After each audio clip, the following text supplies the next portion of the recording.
नमस्कार दोस्तों। महाराष्ट्र में इस बार कौन सी पार्टी मारेगी बाजी और किस पार्टी के हाथ लगेगी हार। महाराष्ट्र विधानसभा चुनाव को लेकर एक तरफ भाजपा का महायुति गठबंधन है जिसमें बीजेपी के साथ एकनाथ शिंदे की शिवसेना और अजीत पवार की एनसीपी पार्टी शामिल है, तो वहीं दूसरी तरफ महाविकास अघाड़ी गठबंधन है जिसमें कांग्रेस के साथ उद्धव ठाकरे की शिवसेना और शरद पवार की एनसीपी पार्टी शामिल है।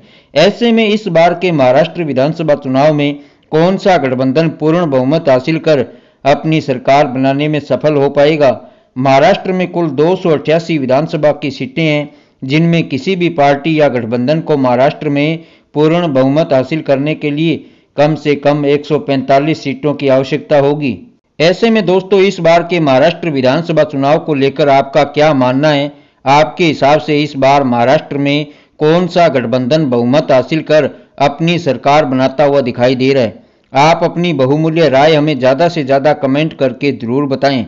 दोस्तों, महाराष्ट्र के इस बार के विधानसभा चुनाव को यदि देखा जाए तो इस बार महायुति और महाविकास अघाड़ी में बेहद ही कांटे का मुकाबला देखने को मिल सकता है।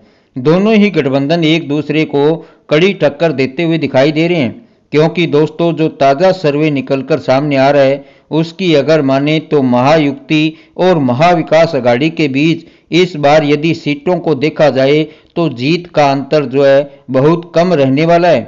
एक तरफ बीजेपी का महायुति गठबंधन इस बार भी महाराष्ट्र की सत्ता को लेकर पूरा कॉन्फिडेंट दिखाई दे रहा है, तो वहीं महाविकास अघाड़ी भी इस बार जो है महाराष्ट्र में वापसी को लेकर पूरी तरह आश्वस्त दिखाई दे रहा है। खैर, 23 नवंबर को जो नतीजे हैं वो हमारे सामने होंगे, लेकिन इससे पहले आपके हिसाब से महाराष्ट्र में कौन सा गठबंधन इस बार सरकार बनाता हुआ दिखाई दे रहा है। आप अपनी राय हमें कमेंट में ज़रूर बताएं।